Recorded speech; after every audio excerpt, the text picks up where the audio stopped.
ទៅ100ណាបាទចឹងស្វាគមន៍អ្នកទាំងអស់គ្នាមកកាន់គូទី2ក៏ដូចជារវាងបាក់ជាមួយស៊ីស៊ូនបាក់ជាមួយនឹងវ៉ាហាឡាហ្គេមទី2ផងដែរបាទបលតិច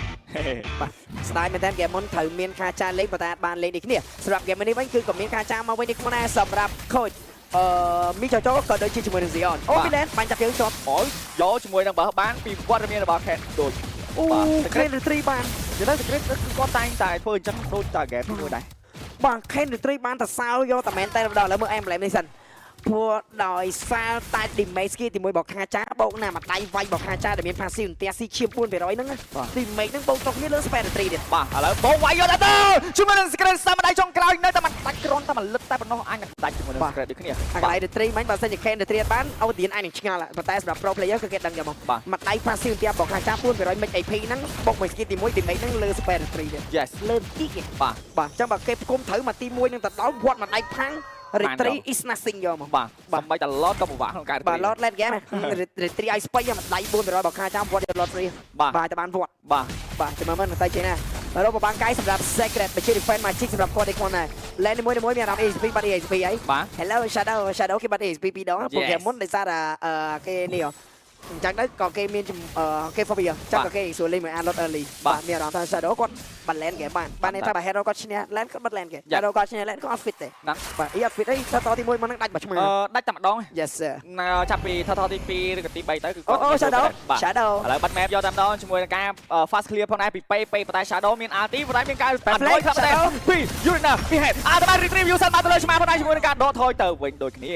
បាទមកចាក់ Retreat យកបាននេះខ្ញុំមកដែរប៉ុន្តែ Shadow មិនបានចង់ចេញ fight នេះខ្ញុំមកដែរ Head បាត់ Shadow នៅទៅទី1ល្អពីរដង game ទី1ក៏បោមួយឆ្មាយក Shadow game ទី2បាត់បានម្ដងទៀតអញ្ចឹងនេះគឺវាជាឱកាសដ៏ល្អខ្លាំងមែនទែននៅក្នុងការសម្រេចចិត្តថាតើគាត់អាចនឹងបិទជាប់ឬក៏មិនជាប់បាទចាំមើលមកលទ្ធផលទៅចេញណាជាមួយជំនួសគូមីនេះខ្ញុំមកដែរ game តាមតឹងខ្លាំងមែនទែន Expert Land Shadow មិនបានអើតចេញពី map នោះទេបិទ Land ចោលតែម្ដងបាទ Sky Tracer បានចាញ់ទៅលើ Soul ដូចគ្នាតែបើយើងមើលទៅជាមួយនឹង game 1ហើយ game 2នេះគឺវត្តមានរបស់ team Valhalla គឺគាត់ធ្វើបានល្អខ្លាំងតែជាមួយនឹងការគ្រប់គ្រងម៉េចក៏ដូចជា control ជាមួយនឹង objective បាទ Secret គាត់អត់យក impurate ព្រោះបើយក impurate បើសិនជា late game យើង timing មួយការលួចដល់ឆ្ងាញ់មកដៃហ្នឹងបាទអញ្ចឹងយើង complete ដែរជាមួយនឹង sponsor របស់យើងគឺ Infinite Note Hazard Series MPL Edition សម្រាប់ gamer គ្រប់គ្នាជាមួយនឹងការសាកថ្មរហូតដល់ 90W ក៏ដូចជាអត់ខ្សែវិញគឺសាកទៅដល់ 30W ដូចគ្នាបំពាក់ជាមួយនឹងអេក្រង់ AMOLED 144Hz លេង Mobile Legends ដល់រលូនយកតែម្ដងជាមួយនឹង RAM សរុបទៅដល់ 24GB បាទជាមួយនឹងការរចនា mode ដល់អនុភាពតែម្ដងបាទអូដៃ first block ទាំងចុច purify ប្រហែលដៃ2 1បាទអត់អីព្រោះសារយើងជាប់ពាណិជ្ជកម្មមិញតែមិញអត់នេះណាអត់ប្រើជាមួយនឹង ultimate របស់ PP បាទអញ្ចឹងទោះជាខាង C0 បានធ្វើ block ប៉ុន្មានតែបើយើងមើលទៅលើ goal team Valhalla ក៏នៅតែនាំមុខតិចតួចផងដែរបាទអញ្ចឹងចាំមើល total ទី2តែនៅក្នុង game នេះសម្រាប់ Ken គាត់រៀងបបាក់ដែររៀងបបាក់នៅក្នុងការលេងផងដែរប៉ុន្តែការចានេះបើសិនជាបើកមុខគឺ PP ជា target របស់ PP អីព្រោះដោយសារបើសិនជាអត់វាយការចាមុនទេសម្រាប់ Ken បបាក់នៅក្នុងការចូលវាយទី1គឺមានការចាទី2គឺមានជាមួយនឹង Federin ទៀតអញ្ចឹងធ្វើឲ្យអំណោយទៅលើចយខ្លាំងមែនទែនបាទហ្គេមនេះណាគេលេងមុនចាំមើលTotal បាទមានការប៉ះពីបាទដូចគ្នាអាចនឹង fast Total ដែរទេមកតន់ឬក៏បន្តពី Asira ក៏ដូចជាពេមកហើយមានការ reset ជាមួយនឹង Total ចោលដូចគ្នាបាទ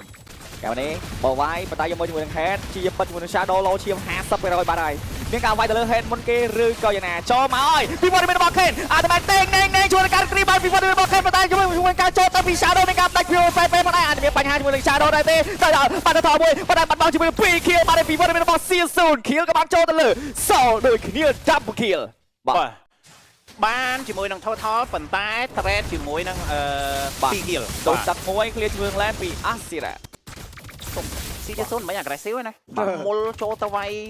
ខាងមុខយកហ្មងបាទបើសិនជាមិនបើសិនជាអត់បាន retrieve បានជាមួយនឹង total ទេខាតណាបាទប៉ុន្តែដោយសារបានជាមួយនឹង total អត់ទៅអីវិញ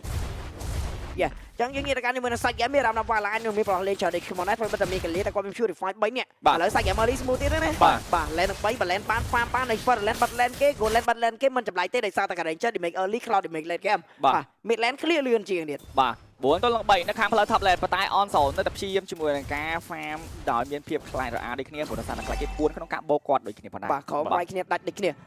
យាយពីខាចាតិចខាចាបើយក impure rate ទៀតមួយដៃហ្នឹងអា4%នៅ មិនឯពីនេះព្យូរ៉េណាផាស៊ីវទៅ8%ស្មើបេនយកមកស្មើមួយអ៊ីឌីទៀតដៃនឹងស្រួលលួចឡោតែតើយើងច្បាស់ហេរ៉ូយើងកុំធ្វើទាំងអស់ចាំវត្តតែម្ដាយហ្នឹងពេលអាពីរហ្នឹងពេញបាទអាយ៉ាហក់ច្រាមយកតាមដល់បណ្ដៃមានការតាក់កពីសក្រិតបាល់ឡោខ្លះតែជាមួយនឹងការចាយ flicker ពីវត្តមានរបស់ Shadow ទេងពីវត្តមានរបស់ Ken ប៉ុន្តែអត់មានការឈឺទេបាទលើមិនឲ្យប៉មគេមួយ ភ្លេង free តែគេ trade គេ trade គេ trade ជាមួយនឹងtrade តែហ្គេមនេះភ្លេងឲ្យអូនទៅ free fire ណាបាទឥឡូវបាយផៃក៏ដេញខ្ញុំហ្គេមនេះក្នុង14ស្មើឬក៏គេ4 5គាត់ធំជាងគាត់ដែរដល់ពេលអញ្ចឹងយើង defend ប៉មលើទៅបានទាំង goal lane farm បានទាំងបាច់ឲ្យគេ trade បាទឥឡូវអាយ៉ាចូលទៅដល់ជាមួយនឹង Ken ធ្វើការតាក់កបានយកទៅដល់ជាមួយនឹងការផ្ដាច់ឃៀបពីឆ្មាចុងខេបាទគាត់ចាញ់មកតអត់មែនអត់តទេព្រោះតែរាខាចាដែលទាញមកហីបាទអត់ដឹងទេគ្នាហ្គេមមួយនេះ season ប្រហែលវាយគេណានិយាយមែនព្រោះតែអត់ដឹងថាចាប់ណាគេបើសិនជាចាប់ក៏ចាប់ការចាបាទត្រូវតែពើមិនបុកវាយការចាមុនបើសិនជាអត់បុកវាយការចាទេហ្គេមមួយនេះពេលដែលគេនៅសល់ជាមួយនឹងការចាគឺជារនាំងមួយដែលធ្វើឲ្យ Ken អត់អាចជាdamage បានហ្មងបាទខានសៀលទៅហើយអាស៊ីរ៉ាមានការតាក់កយកទៅដល់ជាមួយនឹងការឈូទឹកចូលទឹកបានដែរទេប៉ុន្តែចូលមកមានការ cover ជាមួយនឹងការលោត passive ឡើងជាពេញយកទៅដល់ជាមួយនឹងការចាប់បោកវាយទៅលើវត្តមានរបស់ Head កាត់ជាពី Shadow ធ្វើការចាយជាមួយនឹង Flicker ពី PP ប៉ុន្តែមានការដកថយទេជាមួយនឹងការវាយទៅលើ Head អត់ចូលទេពីវត្តមានរបស់ Team See You Soon បាទមានចាំ cloud បាទអត់មាន damage វាយផ្ដាច់ទៅលើ Head ទេបាទនៅក្នុងហ្គេមនេះចង់ចាប់ Head ក៏ពិបាកបាទគេ purify បាទអាយ៉ាធួននៅក្នុងផ្ទះប៉ុន្តែឆ្មាមានការដកថយក៏ដូចជាមានការចូលមក invest ជាមួយនឹង Purple បន្ថែមទៀតដែរបាទហ្គេមនេះដូចអ្វីដែលតគួរបានគិតទៅទាំងគឺ cloud នឹងយក spell លឿនដើម្បី late game គាត់ច្បាស់ដេញគីមីតន់បាទក៏ដេញ Ranger តន់ដែរតែរឿងនឹងការឡើងគឺតតែ secret ចាប់បបចោលទៅបាទ secret sale ចាប់គាត់រៀនហក់ទៅធ្វើចឹងដែរតែបើ secret អត់ sale ចាប់ណាគេវាយបើមកហើយបើសិនជា game នេះ on ទៅមានរូបភាពនឹងការឡើងបាទអាយ៉ាខាងសៀលបងមុនគេយកទៅដល់ជាមួយនឹងការទូទៅតែ secret មុនគេយកទៅដល់ធ្វើបាល់ឡោខ្លាំងតែប៉ុន្តែមានការតាក់បំជាមួយនឹង PP ដូចគ្នាមានការគប់ RT ពីព័ត៌មានរបស់ណាចាក៏ដូចជាមានការបាត់ RT ពី Ken ដូចគ្នាជាមួយនឹងការ clear mid lane ផងដែរបាទខ្ញុំមានអារម្មណ៍ថាហ្គេមនេះ soul អត់មានណាគេចូល lock ទៅដល់ soul ទេបាទព្រោះថា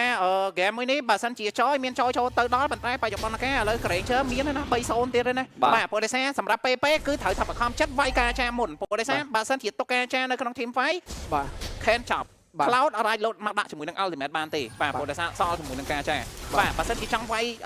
បើសិនជាចង់ចាប់ទៅលើ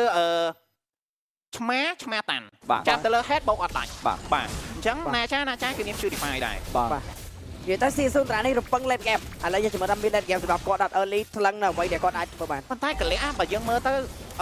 វ៉ាហាឡាគាត់ team fight តែណា map ក៏តែណាប៉ុន្តែដូលីត15ឲ្យ6ហើយណាបាទលិតតិចខ្លាំងមែនទេ trade ក្រុមយ៉ាដាច់ទី1 trade វ៉ាហាឡាដាច់ trade បាទបង no ហើយខានសៀលពីសក្រាចាប់បោកវាយជាមួយនឹងវត្តមានរបស់អនសូប៉ុន្តែមានគេដាក់បោកជាមួយនឹងអនសូទេធ្វើការចុចជាមួយនឹង space sprint យកដល់ប៉ុន្តែជាមួយជាមួយពេក៏មានការផ្ដាច់ពីសោលគ្នាយកមកជាមួយនឹង Ken ក៏មានការផ្ដាច់ជាមួយនឹងឆ្មាប៉ុន្តែកន្លែងនេះជាមួយនឹងការ reload ទៅលើ See You Soon បោកវាយហេតុតាន់ទុកឲ្យជាមួយនឹងវត្តមានរបស់ Ken ផ្ដាច់ double kill វ៉ាវអូយមើលអត់តាន់បាទមិញបាទមើលក្រុងវាយ mid lane បាទបាទដែលបោកឆ្មាដាច់ណាមួយ massive damage ដែលចេញមកពី Asira មកតាំងប្រងជើងផ្លឹងបាទហើយ Shadow គុកលើទៀតបោកឆ្មាដាច់មកជុំងុំពេលោតទៅនុកអាប់កាក់3 hero ហ្មងកាក់សតតែ hero damage របស់វ៉ាហាឡាអត់ឲ្យមកផ្ដាច់ជាមួយនឹង Onzo ទេបាទហើយ Onzo ក៏គាត់លេង timing ដែរគាត់អត់ប្រើ RT មកឈប់វាយដែរធម្មតាណាបាទអញ្ចឹងមិញបើសិនជាគិតថា team fight នឹងនៅតែបន្តបានទៀតអត់បន្តបានទេនៅសារ damage Onzo មួយទៀតបាទអូញ៉ាអូនិយាយមែនហ្គេមបាយមិញមកតាក់កហ្នឹងអត់មានអ្នកបោកសោះបាទអត់មានអ្នកបោកសោះnokអាប់ជាប់3ហ្នឹងបាទតែដៃពីហ្គេមនេះលើ6 kill ហើយប្រូហ្គេមទី1 8 kill ហ្គេមទី2ឥឡូវភ្លាមបាន5ហើយបាទ3ទៅ10 kill ហើយអត់អាចបិទ2ហ្គេម6 kill ទេ Yes sir បាទចឹងឡតទៅផ្លូវ top lane ក៏ដូចជា clear ជាមួយនឹង mid lane ពី Valhalla នៅសល់ trade passive ទេបាទមាន shield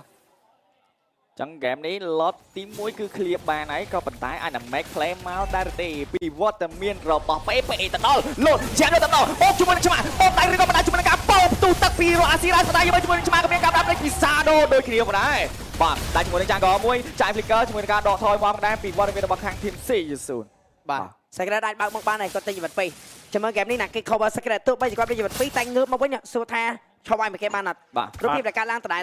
គឺនៅពេលដែលគេបោក secret ដាច់ហើយគឺបែប cover ទី5 base គឺបែបពេលដាច់ម្ដងទៀតដូចគ្នាបាទ secret ដាច់ម្ដងទៀតដូចគ្នាតំអាយ៉ាចាក់វាយបផាស៊ីវតាក់កយកដល់ដងបាត់ចាប់គេខ្លាំងហើយពីពេអត់មាន motor ទីទេជួយការដាច់ពីវត្តមាន Sky Visor របស់ Soul ដូចគ្នាផងដែរដាក់ទឹកមួយពី Asira ប៉ុន្តែ T2 Terrain នៅខាងផ្លូវដំឡើងមានការយកបានប៉ុន្តែពីវត្តមានរបស់ See You Soon មានការដកថយប៉ុន្តែ Head នៅតែបន្តចង់ទៅណាចង់ឈូមួយជួពីពីវត្តមានរបស់ Ken តា តាក់កដែរទេជាមួយនឹងការតែងមកជាមួយនឹងការបន Monster Kill ពីវត្តមានរបស់សោបដែលទៅលើ Can ដូចគ្នាផងដែរបាទ เราเลง បាទកុំចេះតែចូលបា បាទ ទគេអស់ជាមួយនឹង Ultimate ការចាក៏ប៉ិតមែនប៉ុន្តែនៅសល់ Factorin បាទ Factorin គាត់ stun ខ្លួន បាទ បាទទៅហើយបាទផមួយប៉ុន្តែធីធូនៅផ្លូវមីឡែតតាក់កពីពេធ្វើការចាប់បោកវាយវល់មកជាមួយនឹងវត្តមានរបស់ Secret ប៉ុន្តែបែងមកថឲ្យមានបញ្ហាដែរទេសម្រាប់ចុងក្រោយជាមួយនឹងការចាយភ្លីកើមានការបាញ់បងដែរពីវត្តមានរបស់ណាចាដល់ឡៃបាទទៅសោទូមកតារងជាខ្លាំងតែជាមួយនឹងសោឲ្យមានបញ្ហាដែរទេពីឆ្មាក៏មានការបោកដកថយផងដែរជាមួយនឹងការយកបានធីធូត្រេនៅខាងផ្លូវ mid lane បាទ យកស្មា no ឥឡូវបើយើងមើល Facebook game ពួកគាត់នឹងការតន់ team fight load on សៅអាយនឹងยืนតិចតែគាត់អីដែលសំខាន់គឺ spell flick របស់ Secret អស់ហើយ បាទ បាទអញ្ចឹងឱកាសដែល Secret សង្ឃឹមថា make play ទៅលើ hero damage គឺតិចអញ្ចឹងគាត់នឹងទីអ្នកបើកមុខឲ្យជីវិត2គាត់អស់ដូចគ្នាអញ្ចឹង face of roamer ស្មើគ្នាកលៀននឹងខាចាជាមួយនឹងគេលេងមុនបាទជាមួយនឹងគេលេងមុន តើហើយមានការតេស្តជាមួយនឹងឡតយកតាំងពីវ៉ាហាឡាប៉ុន្តែហេតមានការមកពីពេខានសៀមមកឲ្យបោកទៅលើឆ្មាមុនគេដែរទេឡកអាប់មួយជាមួយនឹងការបាញ់អល់តមែផងដែរពីណាចាធ្វើការបោកជាមួយវត្តមានរបស់ឆ្មាប៉ុន្តែមានការឆាកាត់អល់តមែពី Shadow ធ្វើការផ្ដាច់ជាមួយនឹងអាស៊ីដាបារ៉ៃពីវត្តមានរបស់សោមានការបាញ់វាបាក់ជាមួយនឹង Double Kill ពីសូលតើហើយខេតទៅមិនទាន់ទេជួ1ជួ2ធ្វើការដកថយធម្មតាបាទ វ៉ាវបាទអត់ទេទៅសាបាឡាមួយគេក្តាប់គេបានទៅពេល on zone respawn late មកតិចគេ fast load យកតែម្ដង បាទបែបពី head ប៉ុន្តែ T3 មានការយកបានអាចទប់ជាមួយនឹងផ្ទះបានដែរទេពីវត្តមានរបស់ on zone ធ្វើការវាយជាមួយនឹង BSC តាធ្វើការ RT យកដល់ជាមួយនឹងការរះមកពីការតាក់កពីវត្តមានរបស់កាននៅតែតាក់បានដែរពី Secret ចាំមក clear អាស៊ីរ៉ា respawn ប៉ុន្តែមីនីក៏ខំក៏បានមកដល់ដូចខ្ញុំដែរមីនីមានក៏បានមកដល់ដូចគ្នាកោបាយយកជាមួយនឹងផងក្រោមជាមួយនឹងទៅឆេណានេះជាមួយនឹងឈុតមួយនេះ បាទតើហើយ Shadow ក៏មានការ spawn មកវិញដូចគ្នាអាចនឹង clear បានជាមួយនឹង Lord មួយនេះដែរទេប៉ុន្តែមីនីមុននឹងចូលទៅមកវាយជាមួយនឹងការតាក់កទៅលើអាស៊ីរ៉ាមកគេយកដល់ជាមួយនឹងការឈូតតាក់មួយទាំងជ្រាបយកដល់វត្តមានរបស់ Soul ធ្វើការផ្ដាច់ជាមួយនឹង Legendary ទៅលើវត្តមានរបស់ Shadow លទ្ធផល1-1គឺបានទៅលើ Valhalla